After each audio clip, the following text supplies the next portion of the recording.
بسم اللہ الرحمن الرحیم۔ السلام علیکم۔ جیسا کہ میں نے آپ سے یہ وعدہ کیا تھا کہ انشاءاللہ تعالی قصص الانبیاء سے متعلق ایک سیریز آپ کے سامنے میں رکھوں گا۔ آج قصص الانبیاء کے اس سلسلے کا پہلا تعارفی پروگرام ہے۔ آج میں آپ کے سامنے کچھ بنیادی باتیں رکھوں گا۔ کسی بھی پیغمبر کا تذکرہ نہیں کریں گے، بلکہ بیسک کچھ چیزیں آپ کے سامنے میں آج رکھنے جا رہا ہوں۔ سب سے پہلی بات یہ کہ اللہ تعالیٰ نے قرآن مجید میں جو قصص بتائے ہیں، جو واقعات بتائے ہیں پیغمبروں کے متعلق،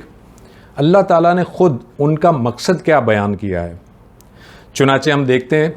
کہ سورہ ہود میں 120 نمبر کی جو آیت ہے، اس میں اللہ تعالیٰ فرماتے ہیں کہ اے پیغمبر صلی اللہ علیہ وآلہ وسلم، یہ رسولوں کے قصے جو ہم آپ کو سنا رہے ہیں، یہ وہ چیزیں ہیں جن کے ذریعے سے ہم آپ کے دل کو مضبوط کرتے ہیں اور ان کے اندر آپ کو حقیقت کا علم ملتا ہے اور ایمان لانے والوں کو نصیحت اور یاد دہانی نصیب ہوتی ہے۔ چنانچہ اس کا مطلب یہ ہوا کہ اللہ تعالیٰ نے قرآن مجید میں جو قصص بیان کیے ہیں، اس کے 3 واضح مقاصد ہیں۔ پہلا مقصد کہ دل کی طمانینت، دل کو اطمینان نصیب ہوتا ہے۔ دوسرا مقصد کہ اللہ تعالیٰ ان قصائص کے ذریعے سے، ان واقعات کے ذریعے سے حق بات آپ تک پہنچاتا ہے۔ اور تیسرا اور سب سے بنیادی مقصد قصص کو بیان کرنے کا اللہ تعالیٰ نے خود قرآن مجید میں یہ بتایا کہ ایمان لانے والوں کے لیے اس کے اندر نصیحت ہے اور یاد دہانی ہے۔ یہ ہیں دراصل قرآن مجید کے قصص بیان کرنے کے مقاصد۔ اس کے بعد ہم دیکھتے ہیں کہ ہر قوم کی طرف اللہ تعالیٰ نے رسول بھیجے۔ چنانچہ ہم دیکھتے ہیں کہ سورہ رعد میں آیت نمبر 7 میں اللہ تعالیٰ فرماتے ہیں کہ ہم نے ہر قوم کے لیے ایک رہنما بھیجا، ایک رسول بھیجا، ایک ہادی بھیجا۔ تیسری ایک امپورٹنٹ بات یہ ہے کہ ہر نبی جو اس دنیا میں تشریف لائے، حضرت آدم علیہ السلام سے لے کر نبی اکرم صلی اللہ علیہ وآلہ وسلم تک، سب کی دعوت کے بنیادی طور پر 3 مقاصد تھے یا 3 مطالبات تھے۔ سب سے پہلا مقصد یا سب سے پہلا مطالبہ ہر پیغمبر کا یہ تھا کہ اے لوگو، شرک مت کرو اور ایک اللہ وحدہ لا شریک کی بندگی اختیار کرو۔ دوسری دعوت کا جو مطالبہ تھا وہ یہ کہ ہم اللہ کی طرف سے رسول بنا کر بھیجے گئے ہیں، لہٰذا ہماری رسالت پر اور ہماری نبوت پر ایمان لے آؤ۔ اور تیسرا بنیادی مقصد یہ تھا کہ اپنے آپ کو اس دن کے لیے تیار کرو جس دن تمہیں اللہ کے حضور پیش ہونا ہے اور اپنے اعمال کی جواب دہی تمہیں کرنی ہے۔ یہ 3 بنیادی مقاصد لے کر ہر پیغمبر اس دنیا میں آیا تھا۔ ایک اور بات ہم دیکھتے ہیں، قرآن مجید ہمیں بتاتا ہے کہ تمام کے تمام پیغمبر بشر تھے، انسان تھے، لیکن ہم ان کو اپنے جیسے عام انسانوں کی طرح محمول نہیں کر سکتے، کیونکہ اللہ تعالیٰ نے واضح طور پر بتا دیا ہے کہ وہ سارے بشر تھے مگر ان پر اللہ کی طرف سے وحی نازل ہوتی تھی۔ چنانچہ تخلیق کے اعتبار سے ضرور وہ بشر تھے، لیکن ان کا تصور ہم عام بشر کے ساتھ نہیں کر سکتے، بلکہ وہ اس سے کئی گنا بلند اور افضل اور برتر ہستیاں تھیں جن کی طرف اللہ تعالیٰ وحی بھیجا کرتا تھا اور اللہ تعالیٰ کے وہ منتخب اور چنیدہ بندے تھے۔ پھر ایک بات اور ہمیں ذہن میں رکھنی چاہیے کہ تمام کے تمام پیغمبر معصوم تھے۔ گویا اس کا مطلب یہ ہے کہ کسی بھی پیغمبر سے کبھی کوئی معصیت، کوئی نافرمانی، کوئی گناہ سرزد نہیں ہوتا تھا۔ یہ ہمارے ایمان کا حصہ ہے۔ ہاں، یہ ضرور ہو سکتا ہے کہ کسی بھول کی وجہ سے، کسی اجتہادی کوئی لغزش کی وجہ سے انبیاء کے معاملات میں ایسا ہو جاتا تھا کہ کبھی کبھار ان سے کوئی بھول چوک ہو جاتی تھی، جس کی قرآن مجید میں واضح مثالیں موجود ہیں۔ لیکن جانتے بوجھتے ہوئے کسی پیغمبر نے کبھی کوئی معصیت، کوئی اللہ کی نافرمانی اور کوئی گناہ نہیں کیا۔ اسی وجہ سے انبیاء کی عصمت ہمارے ایمان کا حصہ ہے، یعنی ہمیں اپنے ایمان کے اندر یہ بات ماننی ہوتی ہے بحیثیت مسلمان کہ تمام کے تمام انبیاء معصوم ہیں اور ان سے کبھی کوئی گناہ سرزد نہیں ہوتا۔ اس کے بعد ایک اور چیز بحیثیت مسلمان، اللہ تعالیٰ یہ چاہتے ہیں کہ ہم حضرت آدم سے لے کر پیغمبر صلی اللہ علیہ وآلہ وسلم تک جتنے بھی انبیاء اللہ نے اس دنیا میں بھیجے ان سب پر ایمان لائیں، ان سب کی کتابوں پر ایمان لائیں. یعنی کہ ہم اگر ان میں سے کسی ایک پیغمبر کا بھی انکار کرتے ہیں تو دراصل ہم مومن نہیں ہیں، ہم مسلم نہیں ہیں. اس کے بعد ایک اور چیز کہ اللہ تعالیٰ نے دنیا میں جتنے بھی پیغمبر بھیجے، ہر پیغمبر کو کسی خاص قوم کی طرف اللہ تعالیٰ نے بھیجا، مگر نبی اکرم صلی اللہ علیہ وآلہ وسلم کو اس دنیا میں جب بھیجا گیا تو آپ آخری نبی اور آخری رسول بنا کر بھیجے گئے، اور آپ کو پوری انسانیت کی طرف بھیجا گیا. کسی خاص قوم کی طرف آپ کو نہیں بھیجا گیا بلکہ پوری انسانیت کے لیے آپ کو اللہ تعالیٰ نے مبعوث فرمایا. اسی وجہ سے قرآن مجید کہتا ہے وَمَا أَرْسَلْنَاكَ إِلَّا رَحْمَةً لِّلْعَالَمِينَ، کہ ہم نے آپ کو تمام جہانوں کے لیے رحمت بنا کر بھیجا ہے. پھر ہم یہ دیکھتے ہیں کہ اللہ تعالیٰ نے مختلف پیغمبروں کو مختلف کتابیں اور مختلف صحائف بھی دیے، جن کا ذکر قرآن مجید میں بھی ملتا ہے اور دیگر روایات میں بھی ہمیں ملتا ہے. تاہم قرآن مجید ان تمام کتابوں اور تمام صحائف میں سب سے آخری کتاب ہے اور کسی شک و شبے سے بالا تر کتاب ہے، کیونکہ اللہ تعالیٰ نے خود قرآن مجید میں یہ فرمایا اِنَّا نَحْنُ نَزَّلْنَا الذِّكْرَ وَإِنَّا لَهُ لَحَافِظُونَ، بے شک اس کو ہم ہی نازل کرنے والے ہیں اور ہم ہی اس کی حفاظت کرنے والے ہیں. چنانچہ قرآن مجید کے اندر کسی بھی لفظ کی رد و بدل کے بغیر جیسا کہ وہ نبی اکرم صلی اللہ علیہ وآلہ وسلم کے قلب اطہر پر نازل ہوا ویسا ہی وہ آج ہم تک پہنچا ہے. تو یہ قرآن مجید اللہ تعالیٰ کی طرف سے نازل کرتا آخری کتاب ہے اور کسی شک و شبے سے بالا تر ہے. پھر ایک اور بات ہم دیکھتے ہیں کہ روایات میں ہمیں پتہ چلتا ہے کہ اللہ تعالیٰ نے کم و بیش 1,24,000 پیغمبر بھیجے اس دنیا میں، تاہم قرآن مجید ان میں سے صرف 26 پیغمبروں کا ہی ذکر کرتا ہے. اور یہ آپ کے سامنے جو موجود ہے اس میں آپ دیکھیں کہ قرآن مجید میں جن 26 انبیاء کا ذکر ہے وہ یہاں پر آپ کے سامنے اسکرین پر آپ کو نظر آ رہے ہیں. یہ وہ 26 انبیاء ہیں جن کے بارے میں قرآن بتا رہا ہے، لیکن روایات سے ہمیں پتہ چلتا ہے کہ کم و بیش 1,24,000 پیغمبر اس دنیا میں مبعوث کیے گئے. ایک اور بات ہم یہ دیکھتے ہیں کہ جتنے بھی انبیاء اس دنیا میں تشریف لائے وہ اپنی قوم کے لیے وقتاً فوقتاً مختلف اقسام کے مختلف معجزات اپنی قوم کو دکھاتے رہے تاکہ ان کی قوم ایمان لے آئے. مگر اللہ تعالیٰ یہ بتاتے ہیں کہ جتنے بھی پیغمبر بھیجے ان میں سے کوئی بھی یہ قدرت نہیں رکھتا تھا کہ وہ اللہ کے اذن کے بغیر کوئی معجزہ دکھا سکے. چنانچہ معجزہ دکھانے کا اذن اللہ تعالیٰ کی طرف سے ہوتا تھا، لیکن اللہ تعالیٰ کے اذن کے ساتھ ہر پیغمبر اپنی اپنی قوم کو مختلف معجزات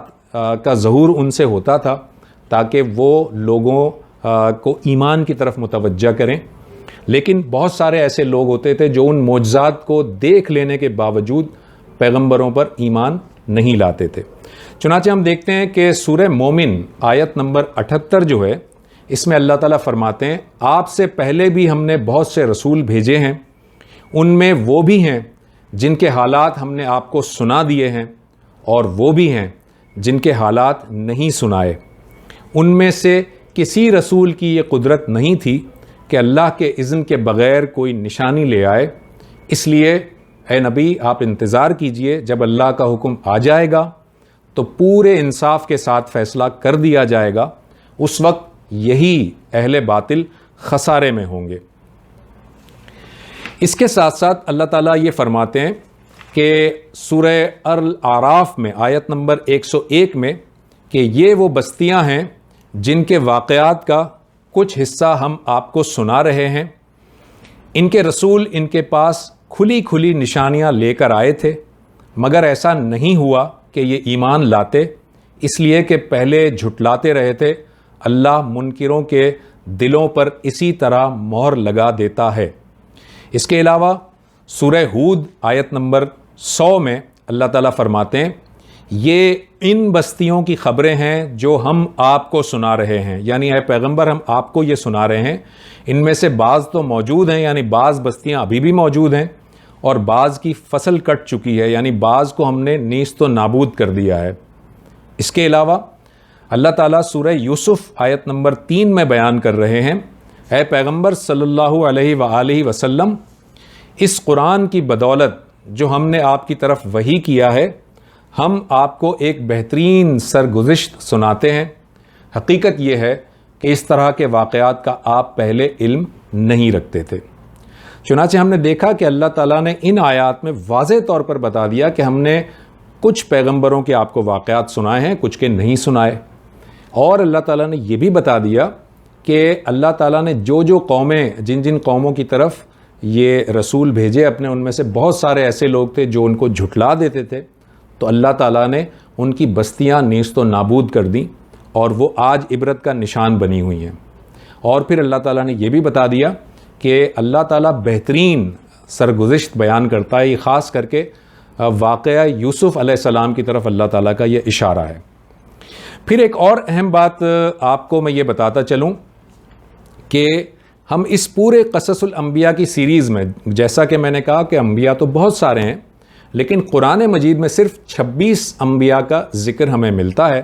لہٰذا ہم ان 26 انبیاء کے واقعات آپ کے سامنے رکھیں گے۔ دیگر انبیاء وہ ہیں جن کا ہمیں ذکر قرآن مجید میں تو نہیں ملتا، روایات کے اندر، حدیثوں کے اندر، یا کچھ تورات کے اندر ہمیں ذکر ملتا ہے، لیکن چونکہ ان کو قرآن مجید نے ان کا ذکر نہیں کیا، تو نہ تو ہم ان کی تصدیق کر سکتے ہیں اور نہ ہی ان کی تکذیب کر سکتے ہیں۔ لہٰذا قصص الانبیاء کا یہ جو سلسلہ ہے یہ ان 26 انبیاء سے متعلق ہوگا۔ پھر ایک اور بات آپ کے سامنے رکھ دوں کہ قرآن مجید میں 2 قسم کی اصطلاحات یا 2 قسم کی ٹرمینالوجیز استعمال ہوئی ہیں، ایک نبی اور ایک رسول۔